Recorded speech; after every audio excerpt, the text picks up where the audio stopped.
لڑکی حافظ قرآن تھی، لڑکی سے محبت ہوئی بہت زیادہ، ہر وقت اسی کے خیالوں میں کھویا رہتا تھا۔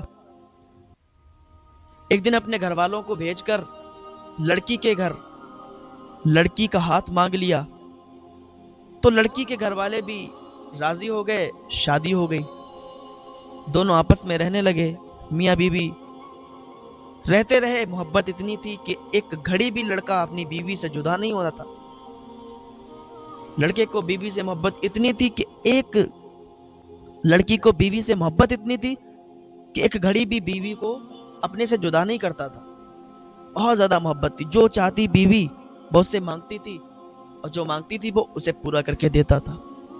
ایک دن کیا ہوا کہ لڑکی کو بیماری لگ گئی، لڑکی بیمار ہو گئی، حافظ قرآن تھی، بیمار ہوئی تو اس نے بہت علاج کروایا، بہت اچھے اچھے ڈاکٹروں سے علاج کروایا، لیکن وہی ہوتا ہے نا جو اللہ چاہتا ہے۔ یہاں تک کہ لڑکی کی حالت اتنی سیریس ہو گئی کہ لڑکا بھی دعا کرنے لگا کہ یا اللہ اس کو جلدی موت عطا فرما دے، یا اللہ اس کو جلدی موت عطا فرما دے۔ 3 دن تک لڑکی منہ کھولے رہی، پر ہلکی ہلکی سانسیں تھیں، 3 دن تک اس کی جان نہیں نکلی۔ لڑکا بڑا پریشان کہ آخرکار اس کی جان کیوں نہیں نکل رہی ہے، یہ تو حافظ قرآن ہے، بڑی نیک تھی، لیکن اس کی جان کیوں نہیں نکل رہی ہے۔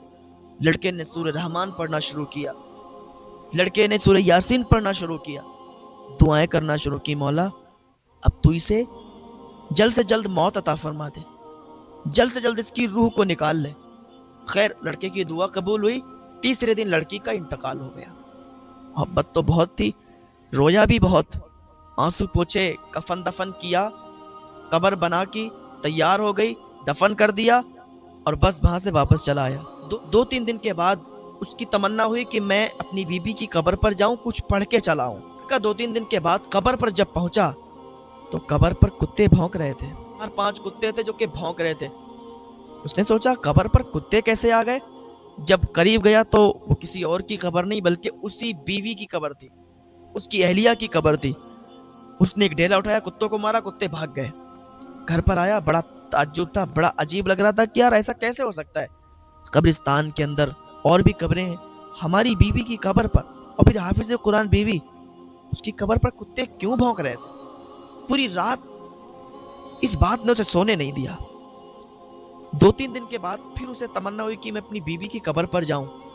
جب پھر گیا تو پھر وہی 4-5 کتے اس کی بیوی کی قبر پر۔ پھر اس نے ڈیلا اٹھایا، انہیں بھگایا۔ اب تو اس سے اور یہ بات بے چین کر رہی تھی کہ آخر ایسی کیا وجہ ہے کہ یہ کتے اس کی قبر پر آ کے بھونکتے ہیں۔ دوسرے دن اس نے کہا چلو آج بھی دیکھتے ہیں چل کے۔ دوسرے دن قبر پر گیا تو پھر وہی 4-5 کتے اس کی قبر پر بھونک رہے تھے۔ تو اس نے ڈیلا اٹھایا، انہیں بھگایا اور دوڑتا ہوا سیدھے اپنی ساس کے گھر گیا اور اپنی ساس سے کہنے لگا مجھے یہ بتائیے، میں نے عجیب منظر دیکھا ہے، میری بیوی جب تک میرے ساتھ رہی، میں نے شادی کی، اتنے دن گزارے، کبھی بھی میں نے اسے ایسی کوئی بھی غلطی کرتے ہوئے نہیں دیکھا، کوئی گناہ کرتے نہیں دیکھا، تو میری بیوی کی قبر پر آخر یہ کتے کیوں بھونکتے ہیں؟ یہ کتے کیوں بھونکتے ہیں؟ اور روز 4-5 کتے روز بھونکتے ہیں، آخر یہ واقعہ کیا ہے؟ اس کی ساس نے کہا ایسی تو کوئی بات نہیں ہے کہ اس کی قبر پر کتے بھونکیں۔ پھر اسے یاد آیا، ہاں ایک بات ہے کہ جس کی وجہ سے اس کی قبر پر کتے بھونک رہے ہیں۔ کہ مجھے بتاؤ جلدی، مجھے اس بات نے پریشان کر کے رکھ دیا ہے، مجھے راتوں میں نیند نہیں آتی کہ آخر میری بیوی سے ایسی کون سی غلطی ہو گئی کہ قبر پر کتے بھونکتے ہیں۔ کہ سنو بیٹا، غلطی تو تیری بیوی سے یہ ہوئی تھی، اس سے میں بھی ناراض ہوں اور میرا اللہ بھی ناراض ہے۔ کہ کیا غلطی ہوئی تھی؟ کیا غلطی یہ ہوئی تھی کہ جب تم دونوں کی بارات نہیں ہوئی تھی نا، تو وہ مجھ سے آ کے ضد کیا کرتی تھی کہ میں فلاں لڑکے سے محبت کرتی ہوں، امی میں اس سے محبت کرتی ہوں اور میں اس سے ہی محبت کرتی رہوں گی، ہم دونوں کے بیچ اگر کوئی بھی آ گیا تو اچھا نہیں ہوگا۔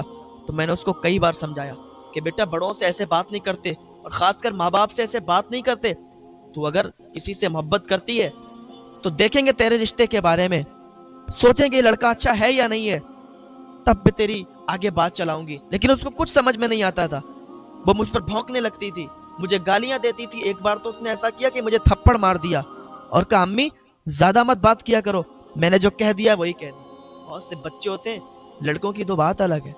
لڑکیاں بہت سی ہوتی ہیں جو اپنے ماں باپ کو پریشان کرتی ہیں, اپنے ماں باپ پر ہاتھ تک اٹھا دیتی ہیں, انہیں گالیاں دیتی ہیں. آپ کو پتہ نہیں ہے ماں باپ کی دعا میں بھی اثر ہوتا ہے, بد دعا میں بھی اثر ہوتا ہے.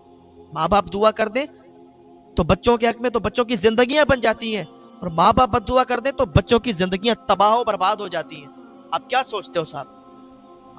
اس نے مجھے تھپڑ مار دیا. جب اس نے تھپڑ مارا تو میں رونے لگی تھی کہ میری بیٹی اتنی بڑی ہو گئی, اسے ہم نے سمجھا دیا تو اس نے تھپڑ مار دیا. میں نے اس وقت اسے بد دعا دی تھی, بد دعا دی تھی. اس نے تھپڑ مارا, مجھے بھی نہیں اچھا لگا. اور اگر کوئی ماں باپ کو ستائے تو کیا اللہ خوش ہوتا ہے اس سے؟ اللہ ناراض ہوتا ہے.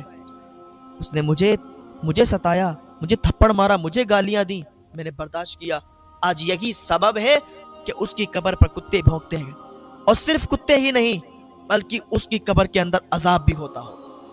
حافظ قرآن ہونا الگ بات ہے, لیکن ماں باپ کی نافرمانی کرنے والا, اس نے ماں باپ کی نافرمانی کی تو وہ بخشا نہیں جائے گا. ماں باپ کا مرتبہ بہت نرالا ہے, ماں باپ کا مرتبہ بہت بڑا ہے.